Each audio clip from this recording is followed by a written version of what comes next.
잘 읽었습니다. 우리 옆에 계신 분 반갑게 해서 인사하겠습니다. 당신은 하나님의 최고의 걸작품입니다. 한 번 더 인사하겠습니다. 한 주도 수고하셨습니다. 사랑하는 성도 여러분, 인생에는 우리가 살다 보면 설명되지 않는 시간이 있습니다.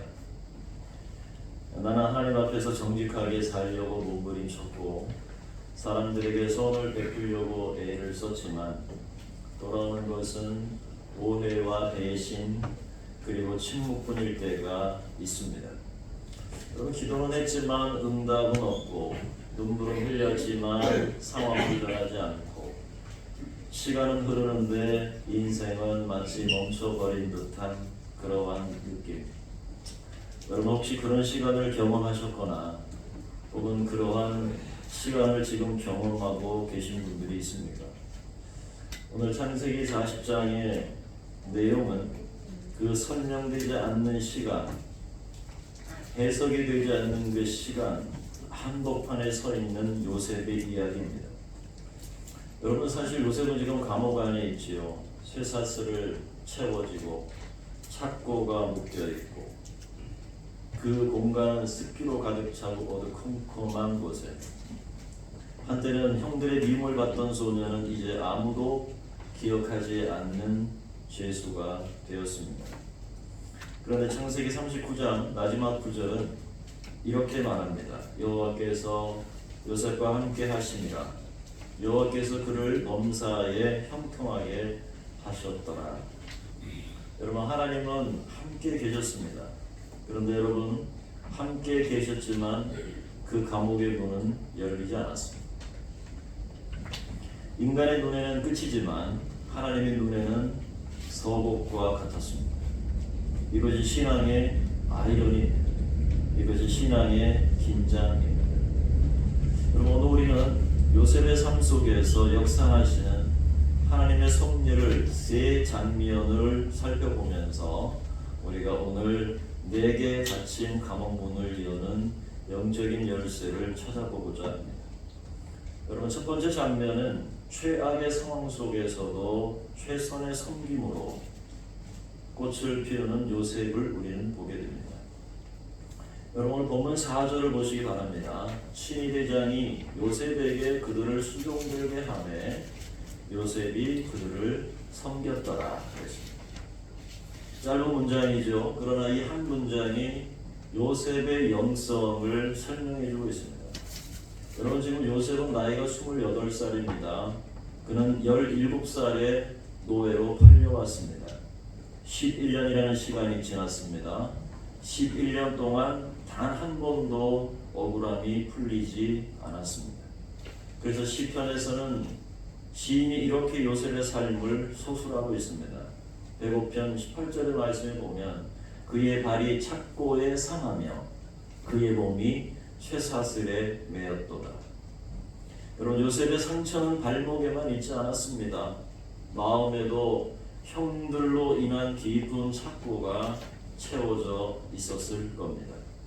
여러분, 일반적으로 우리가 상황이 억울하고 부당한 상황에 처하면 곧바로 자기 연민에 빠져서 타인을 향한 마음의 문을 닫아버리는 것이 인간의 본능이죠. 그래서 지금 내 코가 석자인데 내가 누구를 돌보느냐, 지금 내 일도 내가 해결하지 못하는데 지금 나도 힘든데 누구를 섬긴단 말이냐. 그러나 요셉은 이러한 상황을 이유로 섬김을 포기하지 않았습니다. 여러분, 요셉은 환경에 함몰되기보다는 오히려 그가 선택한 단 한 가지 일은 그들을 섬긴 것이었습니다. 감옥에서도 그 사람들을 섬기는 요셉의 삶을 소개하고 있습니다. 여러분, 여러 날이 지났습니다. 그리고 어느 날 아침에 요셉은 옥에 갇혀 있는 술 맡은 관원장과 떡 맡은 관원장 이 두 사람의 얼굴을 바라보게 됐습니다. 그런데 6절에 보니까 그들에게 근심의 빛이 있었다 했습니다. 요셉이 쳐다보니까 두 사람 모두의 얼굴에 수심이 가득했습니다. 여러분, 자기도 억울한 죄수인데 타인의 얼굴을 살피고 있습니다. 자기 고통을 넘어서 타인의 근심을 읽어내고 있습니다. 이것이 십자가의 영성입니다.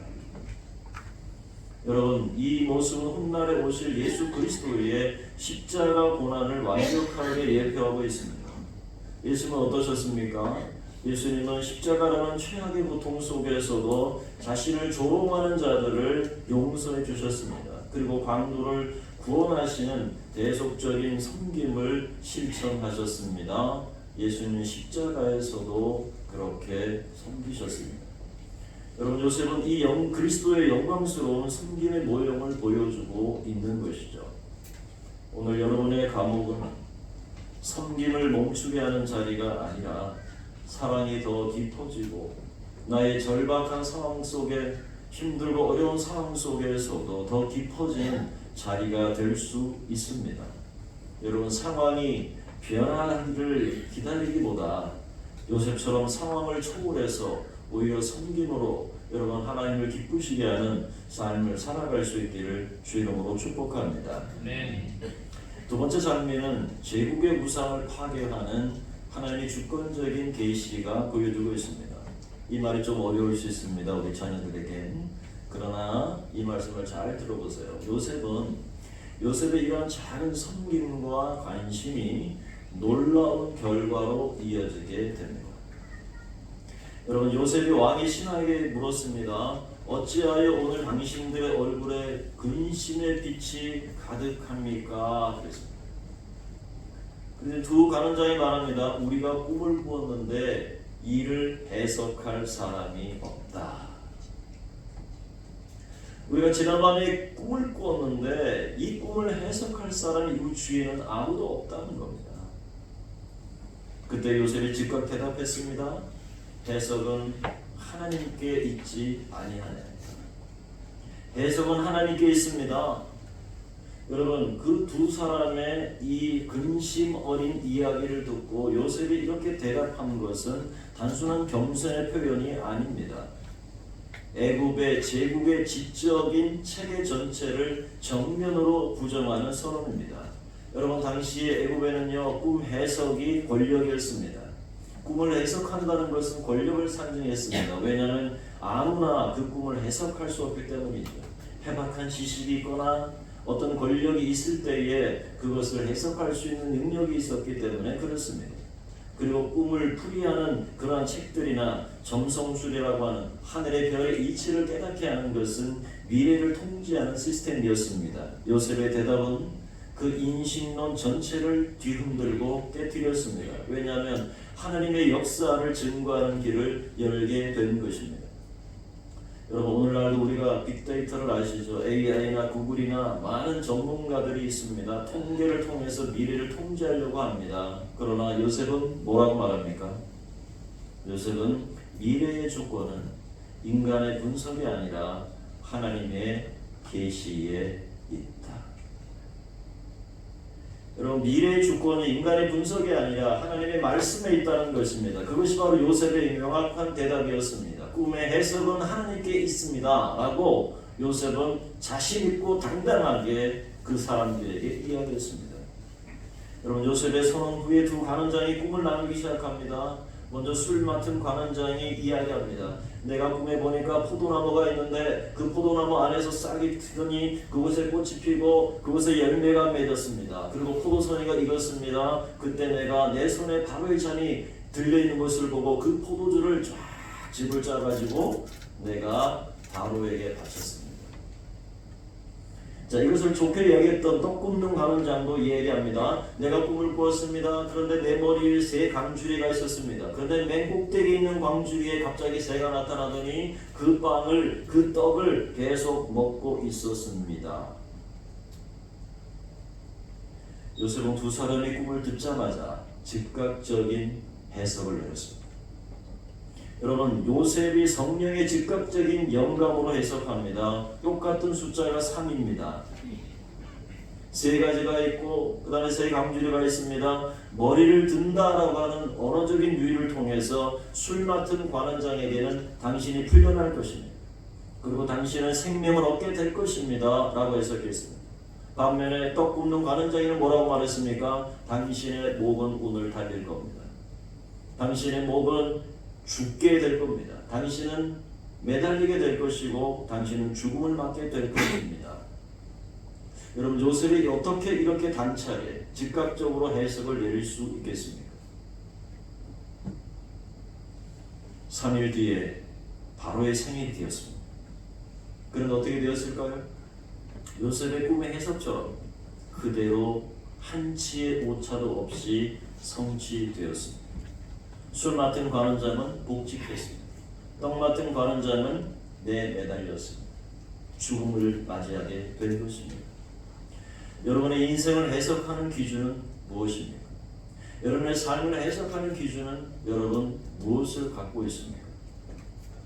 여러분, 그것이 은행의 잔고일 수 있습니다. 왜냐하면 내 인생에 남은 시간을 내가 제외하니까. 내 인생에 은행에 얼마의 돈이 있어야 내 남은 인생을 살 수 있을지, 그리고 건강검진의 결과가 여러분의 해석이 기준될 수 있습니다. 올해 내가 건강검진을 하다 보니까 이러한 데이터를 내가 받게 됐습니다. 또 지난번에 병원에 가게 됐습니다. 동네 병원에 갔습니다. 갑자기 가슴이 좀 답답하기도 하고, 동네 병원에 갔더니 콜레스테롤이 굉장히 높습니다. 저한테. 이제 물어서 당뇨는 있습니까? 당은 없네요. 그러더니 막 알약을 주시는 거예요. 한 달 먹고 오세요 그러더라고요. 여러분, 그러한 우리가 맞닥뜨리는 이러한 결과들이 오늘 우리의 삶을 혼란스럽게 하고 내 삶을 어떻게 계획할 것인지 해석할 것인지를 우리가 생각하게 됩니다.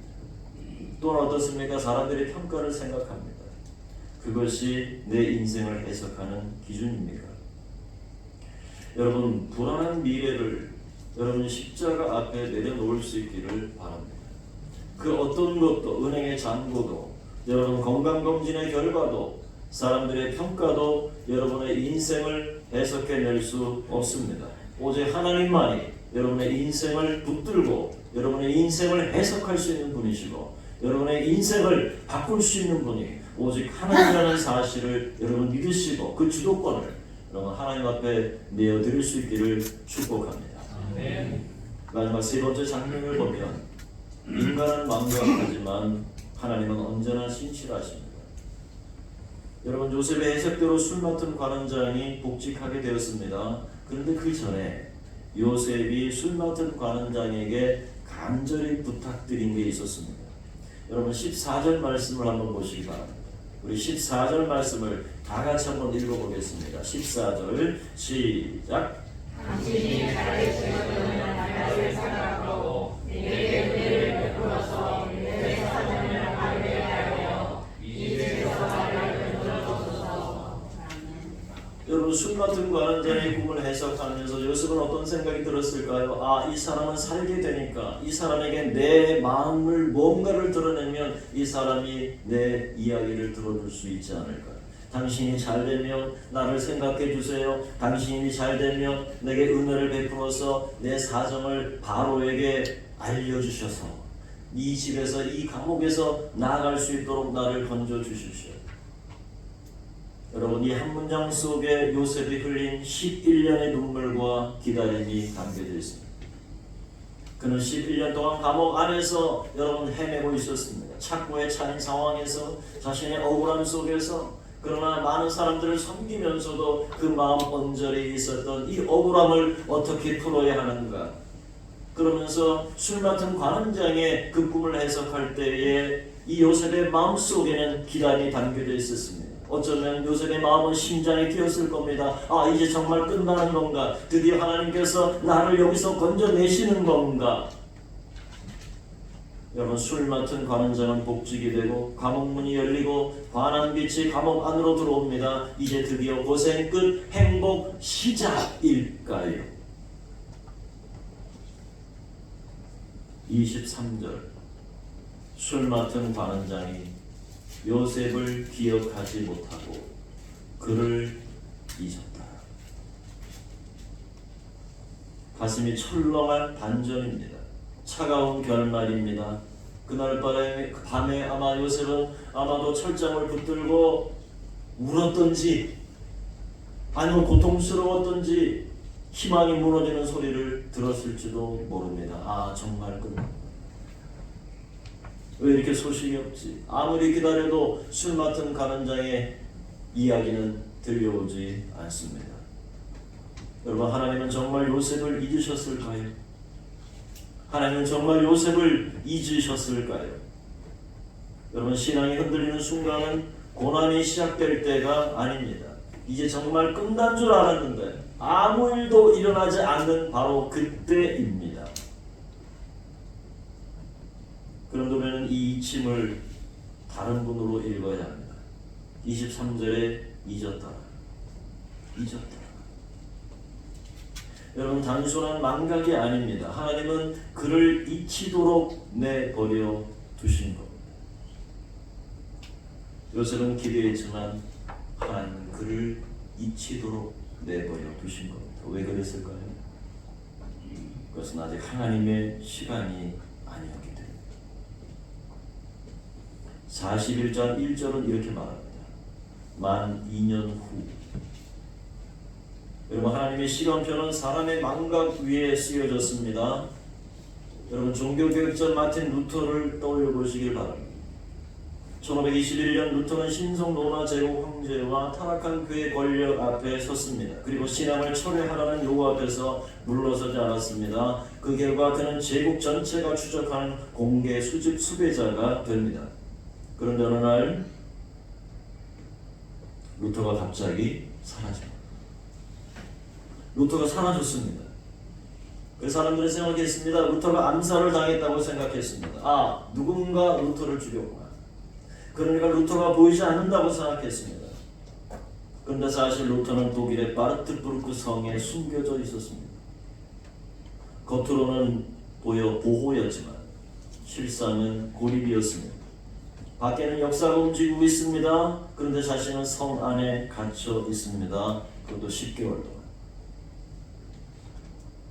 그러나 하나님은 그 시간을 멈춤으로 사용하지 않으셨습니다. 루터가 밖에서 계속 설교하고 싸웠다면 결코 하지 못했을 일이 그 고립 속에 시작됩니다. 그는 바로 라틴어 성경을 평범한 사람들이 읽을 수 있도록 독일어로 번역하기 시작합니다. 잊혀진 10개월, 하나님은 종교개혁을 완성할 말씀의 검을 준비하고 계셨던 겁니다. 세상은 루터를 잊었습니다. 그러나 하나님은 시대를 준비하고 계셨습니다. 루터의 성은 감옥이 아니었습니다. 섭리의 용광로였습니다. 여러분, 능숙한 대장장이는 불 속의 쇳덩이를 절대 방치하지 않습니다. 눈을 떼지 않습니다. 대장장이가 쇳덩이를 불구덩이에 넣을 때는 눈을 떼지 않습니다. 왜 그렇습니까? 너무 일찍 꺼내면 약하고 너무 늦게 꺼내면 망가지기 때문에. 그래서 가장 완벽한 순간까지 대장장이는 그 쇳덩이를 보면서 기다리는 것입니다. 요셉은 몰랐습니다. 그러나 하나님은 알고 계셨습니다. 감옥의 추가 시간은 애굽의 국무총리로 준비되는 당금질의 시간이었던 겁니다. 혹시 지금 여러분이 하나님께 잊힌 것 같습니까? 기도해도 응답이 없고 응답이 늦어지는 것 같고 사람에게 실망하고 내 기도는 마치 공중에 흙 뿌려진 것처럼 그렇게 느껴지십니까? 여러분, 오늘 결단할 수 있기를 바랍니다. 사람의 기억이 아니라 하나님의 시간, 하나님의 때, 하나님의 타이밍을 여러분 붙들 수 있기를 바랍니다. 자연 속에서도 포기하지 않고 지연되는 그 속에서도 포기되지 않고 여러분 포기하지 않고 신실하게 서 있겠다고. 왜냐하면 하나님의 침묵은 포기가 아니고 준비의 사인이기 때문에. 사랑 여러분, 말씀을 맺습니다. 요셉은 감옥에서 잊혔습니다. 사람에게 버려졌습니다. 기대했던 소망이 사라지는 것을 바라보며 아무것도 할 수 없이 잊혀졌습니다.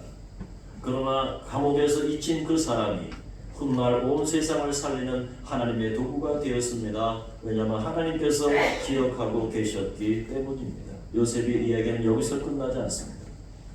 요셉보다 더 깊은 감옥에 들어가신 분이 계십니다. 죄가 없으셨지만 억울한 재판을 받으시고 조롱당하시고 십자가에 매달리신 바로 예수 그리스도입니다. 십자가 위에서 예수님 외치셨습니다. 엘리 엘리 라마 사박다니 나의 하나님 어찌하여 나를 버리셨나이까. 이 절규는 단순한 고통의 외침이 아닙니다. 하나님께 완전히 잊힌 자리, 완전히 버려진 자리, 그 자리로 예수님은 들어가셨던 겁니다. 그 이유는 바로 여러분, 저와 한 사람 한 사람을 영원히 하나님께서 잊히지 않는 존재가 되게 하시기 위해서였습니다. 예수님이 버림받으셨기에 우리는 기억된 존재가 되었습니다.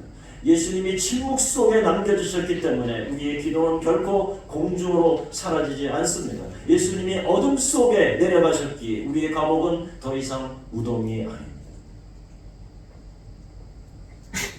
사랑하는 성도 여러분, 지금 여러분의 인생에도 감옥 같은 시간이 있을 수 있습니다. 아무도 알아주지 않는 시간, 기도해도 변하지 않는 현실, 끝날 줄 알았는데 계속 이어지는 이 지루한 지연의 시간. 그러나 오늘 하나님이 말씀하십니다. 나는 너를 잊지 않았다. 나는 너를 잊지 않았다. 지금도 하나님은 여러분의 삶 속에서 눈을 떼지 않고 계십니다. 여러분이 흘리는 눈물 한 방울 한 방울, 꺼져가는 한숨도, 무너지는 밤의 기도까지 모두 기억하고 계십니다. 여러분의 감옥은 끝이 아닙니다. 하나님의 서곡입니다. 여러분의 지연은 실패가 아닙니다. 하나님의 때를 위한 준비입니다. 여러분의 오늘은 내일의 구원을 위한 하나님의 작업실입니다.